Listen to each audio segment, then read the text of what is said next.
جب آپ لوگ نکاح کریں گے، مشکات المصابیح جلد نمبر 3 کی حدیث نمبر 3096 میں اللہ کے نبی صلی اللہ علیہ وسلم فرماتے ہیں جب آپ لوگ نکاح کریں گے تو آپ کا آدھا دین مکمل، مطلب آپ بڑے گناہ سے بچو گے.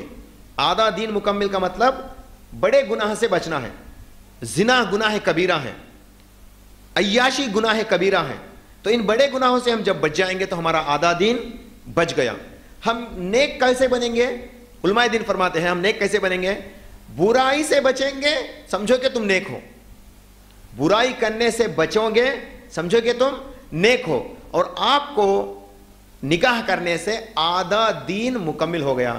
اور اللہ کے نبی صلی اللہ علیہ وسلم یہاں پہ فل اسٹاپ نہیں لگائے بلکہ کہنے لگے بقیہ آدھا دین کے لیے تم جد و جہد کرو. بولے بقیہ آدھا دن کے لیے جد و جہد کرو، مطلب دوسرا بھی کر لیں گے تو کیا پورا ہو جائیں گا.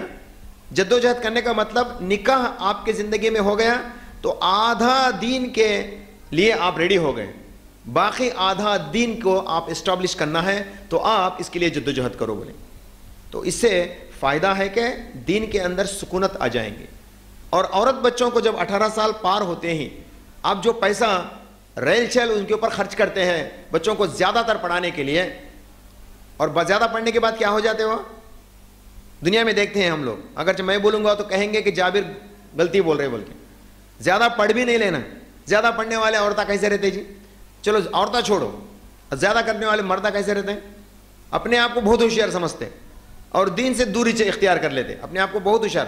کوئی مول صاحب کچھ تو بھی بولے سمجھو ایسے ہی بولتے جی ارے کیا تو بھی معلوم ان کو دنیا کے بارے میں بولتے، ان کو کچھ زیادہ معلوم ہے جیسا. اپنے آپ کو اسلام سے دور کرنے کے لیے ایک اسلامی اسکالر کو جو ہے نگیٹو بات کہتے چلتے ہیں. یہ زیادہ علم کی وجہ سے ہوتی ہے. تو علم بھی اتنا نہ ہو کہ ہمیں دنیا سے دور کرے. علامہ اقبال کیا فرماتے ہیں؟ دنیا دین سے کرے دور تو تعلیم بھی فتنہ. بولے اتنا تعلیم بھی نہیں جو ہم اسلامی باتوں کو کمزور سمجھنے لگے، اسلامی سنتوں کو کمزور سمجھنے لگے. سمجھ رہے نا بات؟ دین سے کرے دور تو تعلیم بھی فتنہ. تو ایسی تعلیمات ہمیں نہیں چاہیے جو ہمیں اس قابل بنا دے کہ سنت محمد صلی اللہ علیہ وسلم ہمارے لیے کوئی معنی نہ رکھیں. داڑھی وہ اس وقت کی ٹائم کی بات تھی. اب کئی کچھ داڑیاں کیا جی، ننھے ننھے بچے. یہ کون بولتے ہیں؟ کوئی مول صاحب بولتے ہیں؟ نہیں بولتے. کون بولتے ہیں؟ دنیا کا اچھا علم پڑھنے والا اسکالر بولتا. کیا بولتا انہیں؟ یہ سنت کی چیز ہے، سب کو اوپر کئی کو ویسٹ کرتے ٹائم بول کے بچوں کو بہکاتے. یہ کیسا ہے؟ تعلیم کا فتنہ. علامہ اقبال کتنے آگے کے سوچ رکھنے والے تھے دیکھیے. دین سے کرے دور تو تعلیم بھی فتنہ بولے. تو اسی لیے ہم سب کو چاہیے کہ تعلیم بچوں کی، بچے کی یا بچیوں کی آگے بڑھائیے. تعلیم کے لیے اسلام کھلے ذہن کا ہے. اللہ کے نبی صلی اللہ علیہ وسلم فرماتے ہیں تعلیم ہی ہمیں کامیابی دلا سکتی ہے. آج مسلمان معاشرے کی علمی طاقت کی وجہ سے غیر مسلمان ہمارے اوپر تلوار اٹھانے سے تھوڑا بچا ہوا ہے، ورنہ تو آپ کا کب کا ختم کر دینے کا تھا.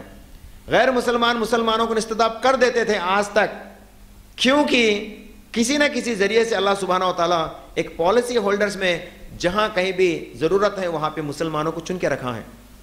لیکن ابھی وہ ہمارے لیے کافی نہیں. وہ 31 سال کے بعد وہ بوڑھے ہو جاتے چلے جاتے. اب اس پوسٹ کو بھرتی کرنے کے لیے ہمیں اور پڑھنا ہے اور آگے تعلیم حاصل کرنا ہے تاکہ اس پوسٹ کو بھرتی کریں اور مسلمانوں کی عزت کو برقرار رکھیں. ہمارے بچوں کو اور پڑھاتے جائیے، لیکن پڑھانے کو شادی سے مت جوڑیے. کہنے کا مقصد یہ ہے شادی تعلیم کے لیے کوئی فتنہ نہیں، اللہ کے تعلیم کے لیے ایک حفاظتی چیز ہے. تعلیم کو حفاظت کرتی ہیں. دیکھیے بچے بہکتے کیوں؟ بتائیے بچے بہکتے کیوں؟ ایک تو بات میں کہوں گا، ہمارے بچوں کو ہم کیسے پالتے ہیں؟ بڑے تہذیب کے ساتھ پالتے ہیں. ماشاء اللہ برقع پہن کے ہمارے بچے جاتے ہیں تو غیر مسلمان چھیڑنے والا مسلمان بھی کبھی بھی برقع والی عورت کو نہیں چھوڑتا. برقع نکال کے اگرچہ انہیں سج ڈھج کے چلے گئی تو اس کو چھیڑتا. برقع والی عورت کو کوئی بھی بری نظر سے نہیں دیکھتا. یہ اللہ تعالیٰ کا ہمارے اوپر احسان ہے کہ اللہ تعالیٰ نے ہمارے لیے، ہمارے خواتین کے لیے پردہ دیا.